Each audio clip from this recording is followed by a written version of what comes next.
The brand new vehicle on the World of Tanks console is here, and this one is one I've been waiting for a long time. It's the Kampfpanzer 07RH, and this is the German Tier 8 medium tank that has this HE that is actually really nice. And in fact, on PC, since it's been on there for a while, it's actually one of the nice ones, I think, in terms of having those HE rounds that do, of course, deal a ton more damage and also have way more penetration than your standard vehicle as a medium. I mean, for example, this has 90 penetration, which means, you know, most mediums tanks in the game will of course be able to be penned by that at tier 8, maybe not at tier 10 and, you know, tier 9, but certainly if you're finding yourself up against the lightly armoured mediums, I mean, Batchats are probably able to be penned by this thing, and of course if you can do that, the key bonus that this tank has over some of the others with its HE rounds is that it gets an extra 120 damage, which is over 50% more damage. So it's really nice if you can make them pen. And of course, when you've got a base damage per minute of 2,300 at tier 8 and you boost it up even further by an extra like 55% or whatever it might be, you're looking at nearly 3,400 damage per minute added on. So that's the total even. And of course, that means that you basically have like tier 10 damage per minute if you are firing the HE rounds and able to pen. But remember, you know, 90 penetration is only going to actually pen a few vehicles in the game. I mean, you can see the look of this tank. Looks pretty cool. It's something that you haven't really seen within the game in terms of its armor model. So yeah, I think it's definitely a cool tank. But I mean, we could potentially watch what Wargaming are saying about the vehicle, and I have no idea if it's actually as they say. But speed and maneuverability, control the battlefield. KPZ 07RH. I mean, get into position early. I mean, it is fairly fast, so yeah, I guess you can do, but are they going to come out with some ridiculous statement? Maybe. Cross between a medium and a light tank. I mean, it's not particularly got the most amazing view range, and I mean, oh god. High rate of fire, yes, somewhat. And of course, the exclusive bundles, blah, blah, blah. You guys know the deal. Trying to sell it for gold, obviously, as you'd expect. But yeah, I mean, I don't know why it's not letting me pause it, but typical Wargaming. Either way, it's got 50% silver bonus. It's pretty good. I think it will be an interesting one. Do I think it will be overpowered? No, probably not. I don't think this thing is going to be ridiculously overpowered. Accuracy of the tank's actually pretty good. You can probably get this down to about 0.27 or somewhere in that region. So really nice. You've got good mobility, good gun depression. I think it's going to be a good tank, and probably one that the higher skill players, more experienced players are going to find the most interesting. But for those of you wondering how much this tank is going to cost, it's actually a fairly cheap one in terms of a brand new premium, 8,600, so fairly manageable, I guess, if you are looking at buying a premium, but they are very expensive for premium tanks in this game anyway, so I would never really recommend you guys going out of your way to spend a full price game on just one vehicle in the game. But yeah, I mean, it is what it is. I think it's a good tank, and we'll do a full review of this vehicle when it does get released on Tuesday. But that's not it for the entirety of this video. We are going to look at the update news, so let's jump over onto Discord to look at the latest update news article. Following Wargaming's update news, they did, of course, release the update notes for next week as well as this week, and kind of a little review we could do, I guess, from this week. You were able to take part in Dream Machines, where you can actually, from March 14th all the way to April 10th, you'll earn points for every multiplayer battle you get. If you watched last week's update news video, we looked at how ridiculous it's going to be and how you'll need like 100 points or something ridiculous. Or 100 hours worth of playing the game to be able to actually complete the operation, which in a month is very difficult. It's 25 hours per week. It's literally a seventh of your week spent playing World of Tanks. So if you don't, if you actually go to work or you go to school, then it's basically like impossible. So not very nice. and definitely not worth your time, because if you factor in the fact that you could just work a couple of days overtime and actually just buy all of the tanks, it would be more worth your time to do that than it would be to stress out about playing a ton of games to be able to get one free tank, which isn't really free because you've spent so many hours playing the game, and most people just don't get anywhere near it. But that's for the previous video. We don't need to go into it, but yeah, just catching you up if you haven't seen that one. But there was also the within that operation, you could basically pick up the Super Hellcat, the Emil 1951, the TCM AGS light tank for Cold War, and the Object 752 heavy tank at tier 9. Yeah, I mean, they are what they are. They're nothing particularly outrageously good, so I don't think it's imperative that you do jump in. There was also St. Patrick's Day, so you can jump in, you can get some bundles and stuff like that. I mean, you guys can pause the video and have a look at them if you aren't already on the game. But next week, of course, the new tank, the KPZ 07RH, a light medium hybrid. I wouldn't necessarily call it that, to be honest. I think it's more of just a medium tank that's fast.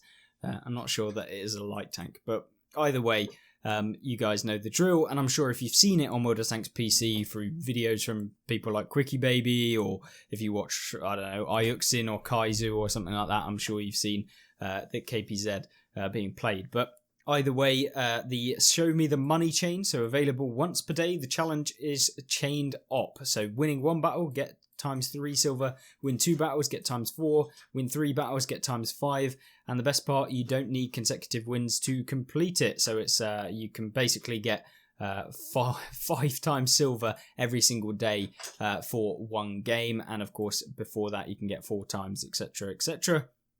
So really nice. I mean, the silver is definitely going to be beneficial, especially if you're playing Cold War. I'd highly recommend you play Cold War during this time to maximize the silver, put on your ×2 silver boost, and I think I'm going to take advantage of this to to see how much silver we can get in one game, considering 5 times silver. That's just unbelievable. Maybe we could get the million silver game again.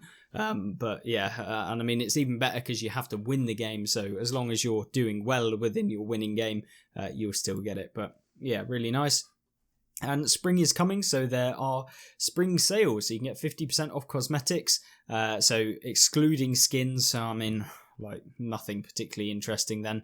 XP conversion bonus, so for 1 gold you get 32 free XP, which is good. 25% off equipment, so that's okay, but they used to be 50% off equipment, but Wargaming obviously feeling like they don't want to be nice anymore and actually give us 50% off, but not going to complain too much. I mean, it's better than nothing. Bundles, you can pick up the Demolisher T28, the Equalizer, and Stark STRV S1. Demolisher I really enjoyed. The Equalizer I found just boring, and the Stark STRV I found very boring as well, but I need to really test out some of those Swedish tank destroyers and see if I can make them work. But either way, there is also the flexible offense. You got the Aguila Hawk 30, the Chimera, and the Hydra 6, all very good tanks in their own right, so definitely like that one. Charging powerhouses, you got the Lerva and the Kirovets 1. I mean, they've not aged well, so yeah, it is what it is. Flanking lessons, you got some tier 5, nothing interesting. And European flankers, you've got German Skoda T27 and this STRV 81. I mean, Wargaming's naming European flankers could be very easily changed right there. But the Art of Scouting as well, the Cromwell B, the Holland Hund, and the Vanguard ELC even 90. Very good tanks, all of them. Yeah, maybe worth it. Probably one of the cheaper ones as well out of a lot of them, so maybe that one would be the best, then followed by the flexible offense as well. But yeah, really, really nice to see. And then tanks for free XP, we have got the Minuteman, the Citadel, blah, blah, blah. I mean, those are just some ones that are maybe worth it more so than the others. You got the E25 in there, the Cromwell B, really good. And of course, they are giving away the Panzer V4 for free XP because, yay, we haven't already got enough of them in the game. Thank you very much, Wargaming, for re-releasing the most broken tier tank in the game, because you definitely care about balance. But yeah, it's just every single week, I swear, this thing goes on sale or goes on for free XP. It's just actually ruins tier 5 for multiple games, but yeah, it is what it is. Maybe they just don't give a rat's ass, but there you go. Anyway, player request on reporting. So apparently there were 8 clan names changed and 5 clans disbanded, blah, blah, blah, bans, etc. and 2 perm game bans. So 2 people got their hair done, apparently. Oh, God, I'm sorry. I apologise. Anyway, can we get an earn-up for contract for the M41D? Unfortunately, that one is not in the schedule, so you won't be able to get the M41D, the Chinese tier 8 light tank. But, I mean, it's nothing too spectacular anyway. Will night vision be implemented in Cold War at some point? This was something they discussed before Cold War was added, and we did start to bring in some night maps. So if we did night vision, we would have maps to support this, but those decisions are on hold for now. I suppose it's mainly down to the fact that you can't guarantee that you're going to be on a night map every time. So if you put on like some night vision, I mean, maybe if it was an option to have, for example, like you could toggle it on and off, then yeah, it might be beneficial. But, you know, it would be kind of trash if you had just night vision or normal vision. You couldn't like switch between them. So I think they'd have to do something like that. But for now, no kind of development on that. Can you please give the Cold War Premium Conqueror spaced armor and the turret? It was recently buffed, so we need to give it some time. I mean, this tank is trash. It gets penned by literally everything. It's a World War II tank that isn't even the Super Conqueror, I think, from what I can remember.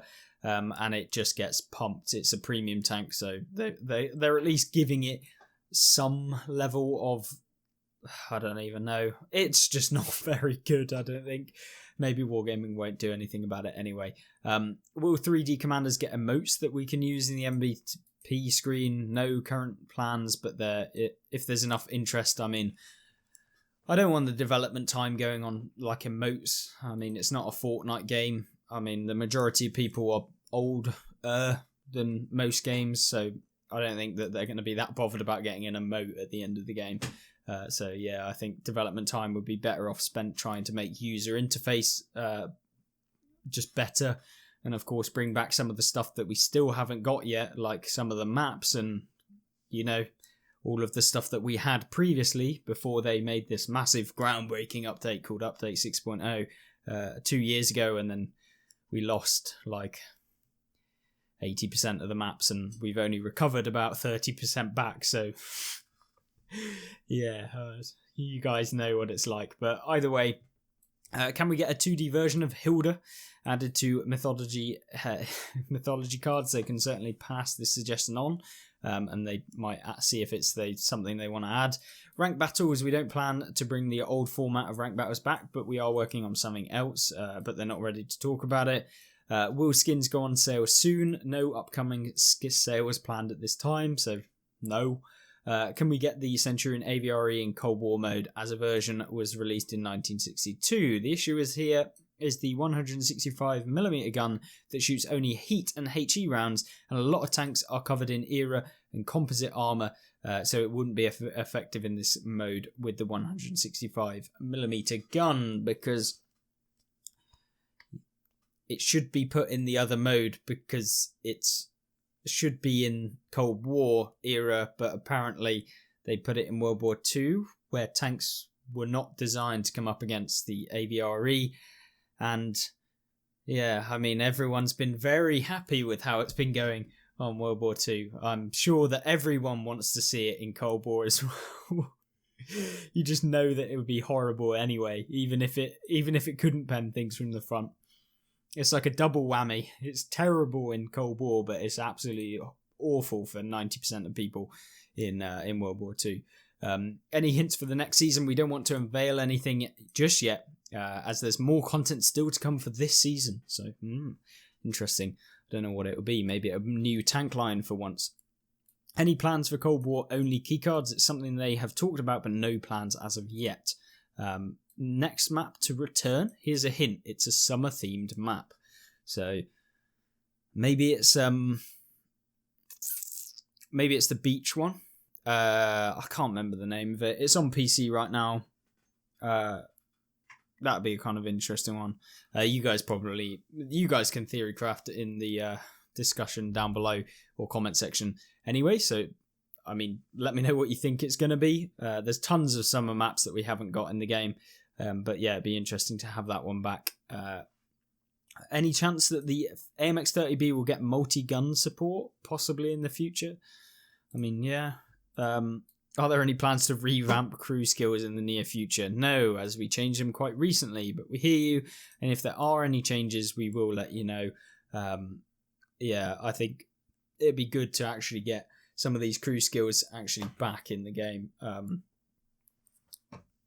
Yeah, I feel like it would just be interesting to get more crew skills so that I don't have to use the same 9 skills on like 80% of the tanks I play, and on the 100% of the tanks I play, I probably pick the 80% of the same skills anyway. So you might only have 1 or 2 perks maximum different between your weirdest tank destroyer build and your like most bog standard normal build that you ever use on anything.